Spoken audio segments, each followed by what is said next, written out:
What's going on, everybody? Amir here with Miro Ecom, back with another video. Today I kind of wanted to discuss Amazon FBA versus dropshipping and which business model is better for you.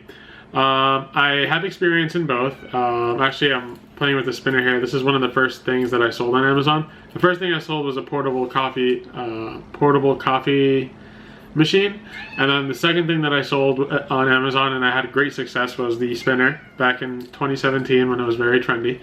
I actually did 47K in sales in my first month selling it on Amazon, so I kind of know the logistics and how everything works.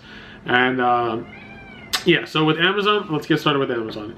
Amazon FBA, you're going to have a larger initial investment. By the way, I'm talking specifically private labeling, which means you basically find a supplier in China, you pick a product, you throw your logo on it, it becomes your product, and then you advertise that on Amazon.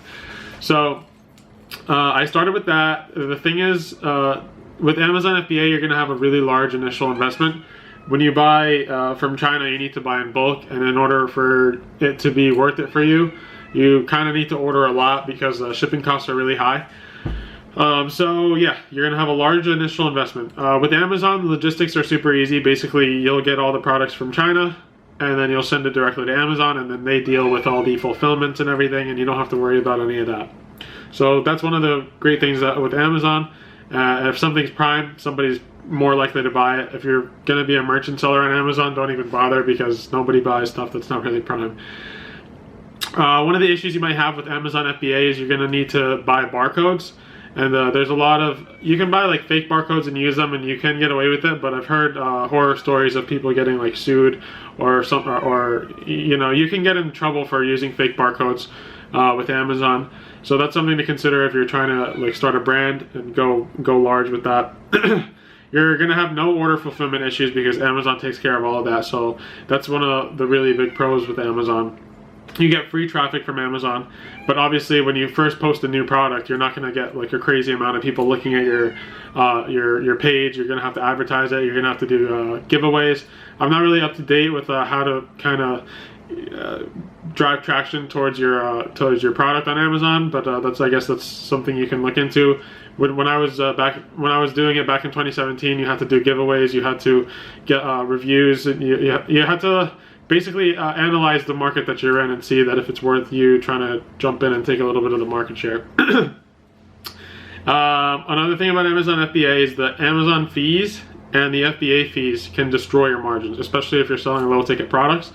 I remember one of the products I was selling is like $7.99 after FBA fees, so for them to ship it out, fulfillment by Amazon.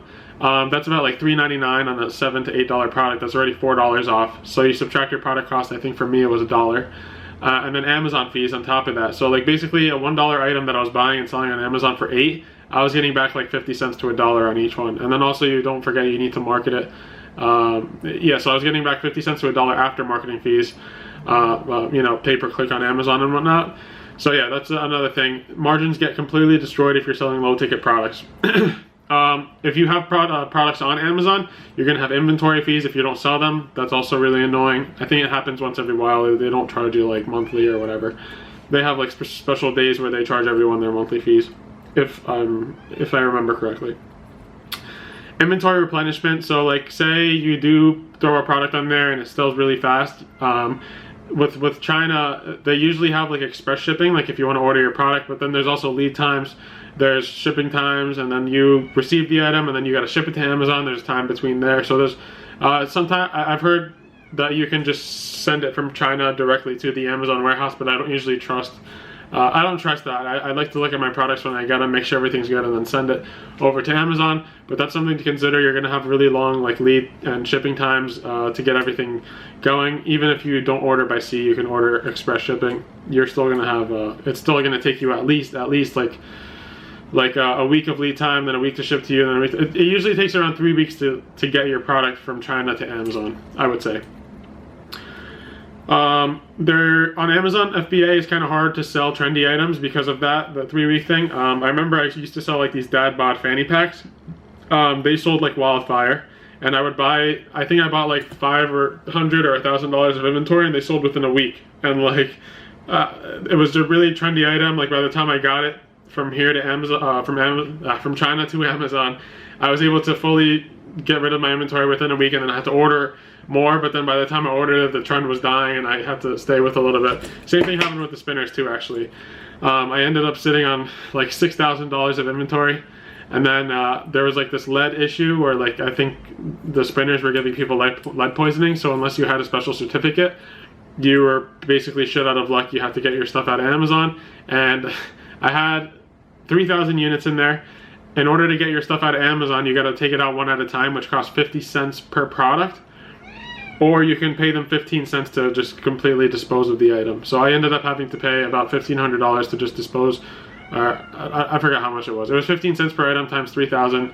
I'm not doing the math right now. But yeah, I had to pay that much money to get them to dispose everything for me. And I basically was shit out of luck there.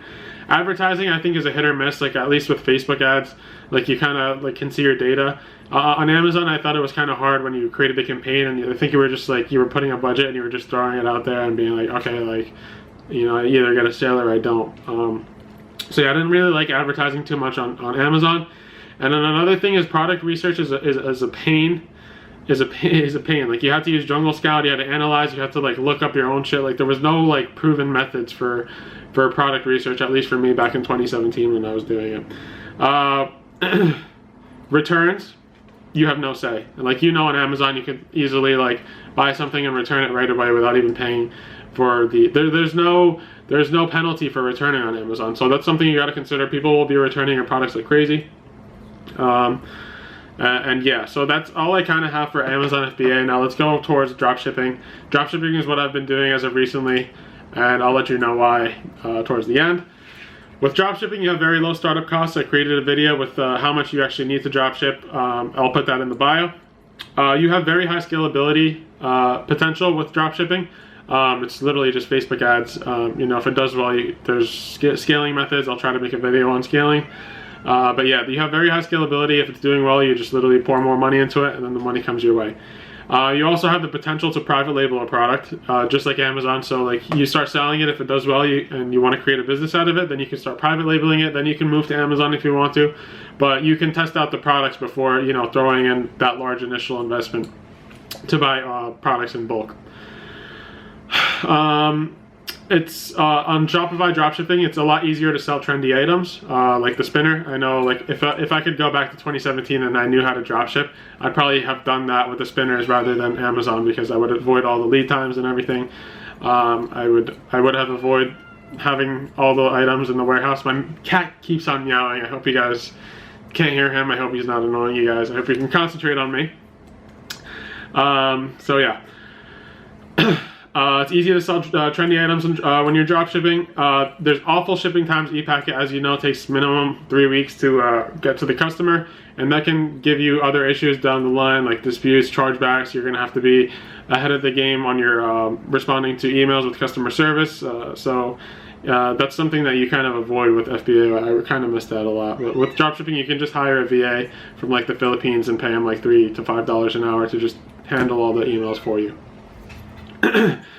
You're gonna run into payment provider issues, and with Shopify dropshipping. I know PayPal just is holding a bunch of money for me right now. They won't even tell me why. It's on reserve for 180 days. So that's something you gotta consider when it comes to dropshipping. You will have issues with payment providers. You're gonna need to provide Shopify with a bunch of documents to make sure that you're legit.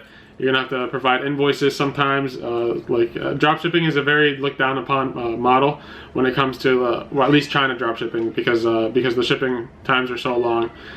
You can avoid that by getting an agent, but even then, it's 5 to 10 business days, and with larger products, you can't even get shipping times faster than ePacket.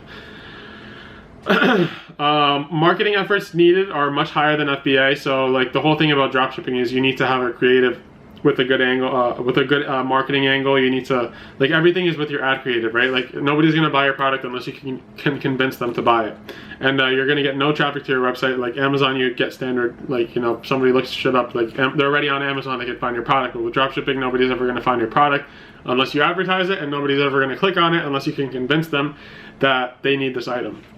So marketing efforts needed are much higher than with FBA.